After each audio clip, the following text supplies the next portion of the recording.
Alright YouTube, so this week we're doing boat upholstery. Normally it's the Silverado, but this time we're going to change it up and we're going to reupholster some boat seats. This process doesn't change regardless of what you're into. The upholstery still just gets put on. So you can see I've got the math done up here. So I started with a 33 by 16 by 3 boat seat. Okay, the 3 is of course the height of the foam and everything. And so if I just look at the top view, or this view here, okay, I've got that listed as just an S. That's the seat. Alright, so if you were just looking down on the seat, it'd be 33 by 16. Now, because of the way the vinyl wraps around, okay, and then it has where it has to staple onto the bottom of the seat, okay, what I ended up doing was adding an extra 12 inches. Alright, so I added an extra 12 inches onto the vinyl that I cut, which gives me a 28 by 45. Okay, now when I wrap that, it gives me plenty of access to go around the foam, then the bottom of the board, and then we're good to go. Okay, so if you're doing this math, if you got 3 inches of foam, you know, you may be looking at about an extra 5.5, 6 inches. You can see if you're looking at the math right now, it's not adding up because I ended up adding just an extra inch because it's better to have more than not enough. So that's why I did that. I've also skipped a couple steps. When you go to remove these, you take a screwdriver, run it around the staples here, they pop right out, especially if it's an old boat seat that's seen some wear and tear. And then you may want to make sure to label it. So I know that this is the front of the seat and this is the bottom of the seat. Alright, so the other side is going to be what the foam touches. But other than that, we'll kind of get into it. I'm going to hand this off to my camera person.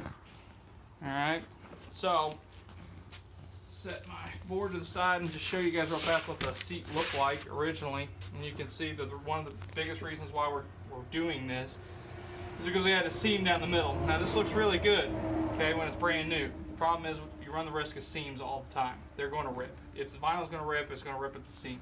I do have some cracking on here, but the biggest problem is the seam ripped. Okay, and there's actually 2 pieces of foam in here.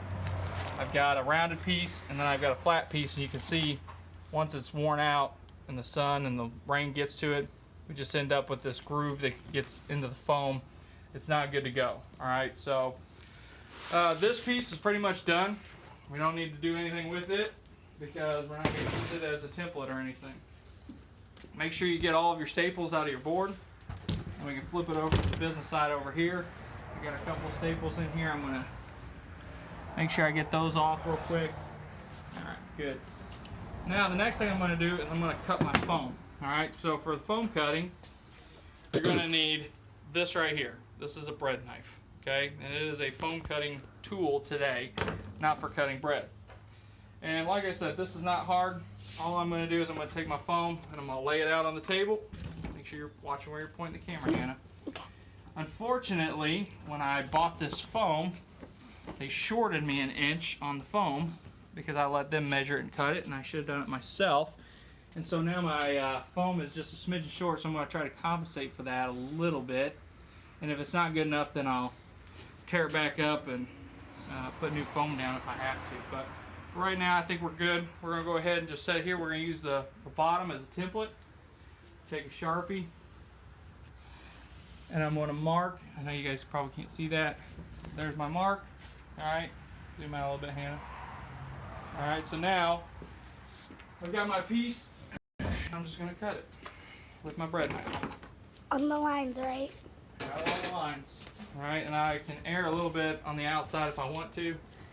Actually, the way I found this easiest yesterday is cut it just like this right here.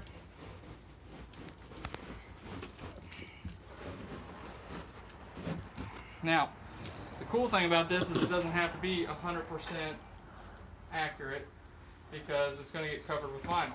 Once it gets covered with the vinyl, we'll be good to go, and nobody will ever know what it looks like. I can rip it off. Now I've got this. This is my new boat cushion. Alright, zoom out, Hannah, you don't need to be that close. Alright, so next up I'm going to do some some spray adhesive. Okay, so this is the vinyl that I already cut. It's already the size. I didn't bother showing you guys that because it's pretty simple. Cut a 45 by 28 or whatever dimensions you have for your vinyl. I did buy 5 yards of vinyl. I'm gonna set this over here out of the way. And this is what that looks like. Comes in a big roll like this. This is from Amazon. It's marine grade vinyl. And if you're curious, it does stretch pretty much 4 ways. So there's different types of vinyl and how they stretch. So that's got me hopefully enough to finish up the rest of my seats once I get to that point. Now, like I said, we're going to go ahead and we're going to use a spray adhesive.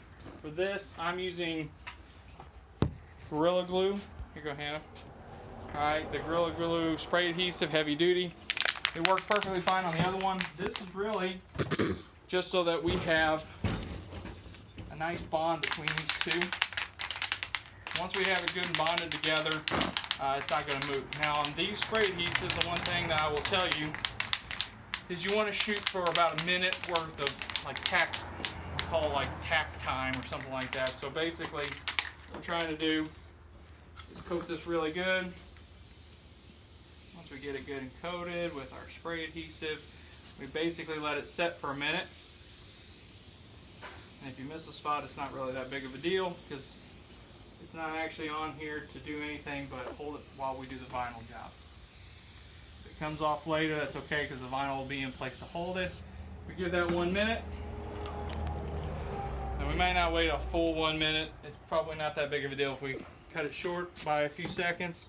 Set that over there.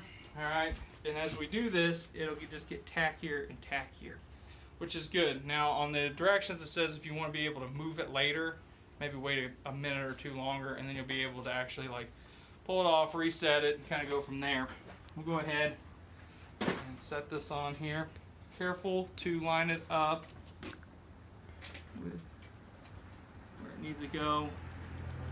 Like I said, this isn't going to come out as perfect as I would like it on the edges because they cut me short.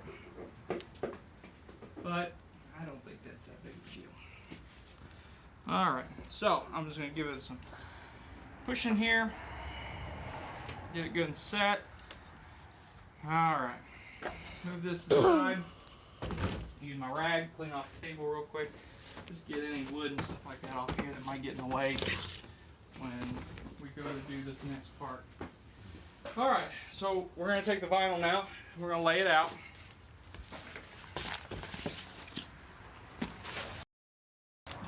I'm just using a folding table. Maybe you got something bigger. Probably not a bad idea. Alright, now that that vinyl's laid out, I'm going to take my seat, turn it upside down, and I'm going to center it. Bless you. I'm going to center it here. Just checking there's 6 there. Should be 6-ish on this side. And come over a little bit. Perfect. Right there. And of course, because I've got so much excess on here, it's not the end of the world. It comes up with a little bit extra, but like I said, it should be about 6 and 6 on all sides because that was the extra that I allotted for. Now from this point, it's pretty straightforward. There's not a whole lot to it. It's really pull it over, and we want to get it pretty tight. Okay, and once I got it pulled over, I'm going to go 1 staple in the middle. I'm going to pull this side over. I'm going to go 1 staple in the middle. All right, back off a little bit there, Hannah. And then I'm going to come to the sides and I'm going to start those right in the middle.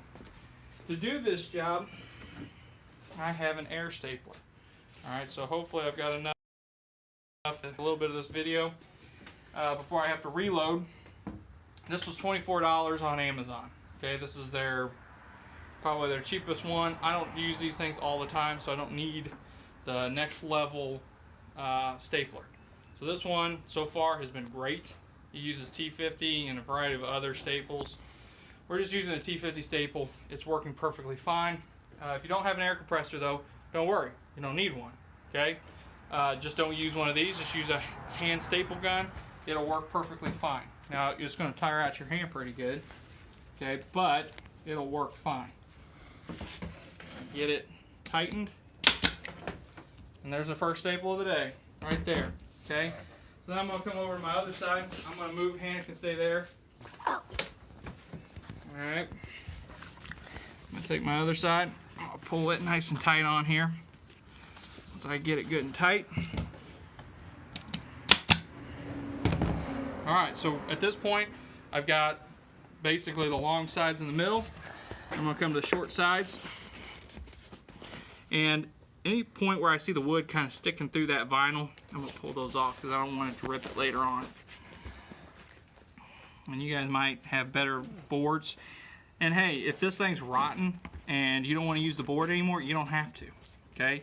You can totally use this old board as a template, make some measurements, and bingo bango, you got yourself a new seat board.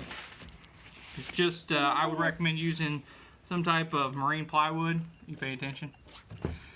Marine plywood to do this. Okay, so we've got those set.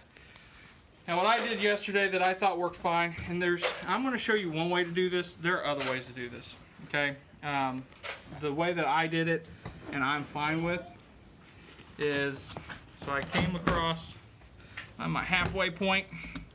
Again, kind of doing it in thirds now. Get it nice and tight. Put some staples. All right, get it nice and tight here.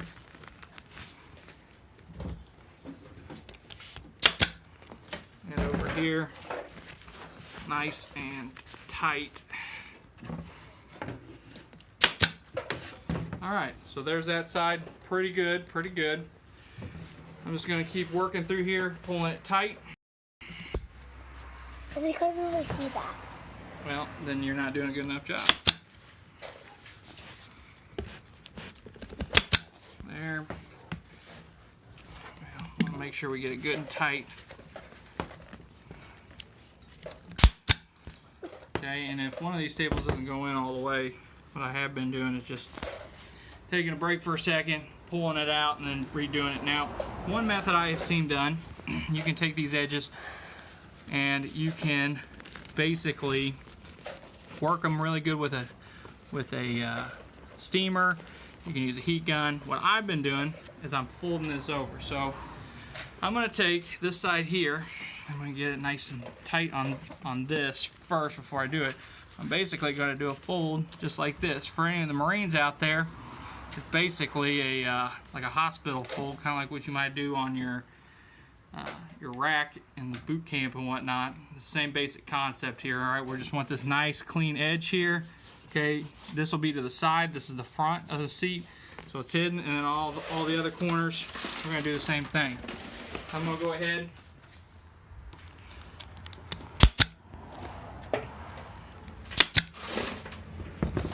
Couple of those, and then I'm going to pull it tight right here. You might want to zoom out, Hannah, a little bit, or back up. We're going to get it nice and tight. If I feel like I need to, I can use the heat gun. I got a heat gun here. I don't really think it needs it on this one. I'm just going to get it good and tight in here. And just keep playing with it until you get exactly what you're looking for. Okay. We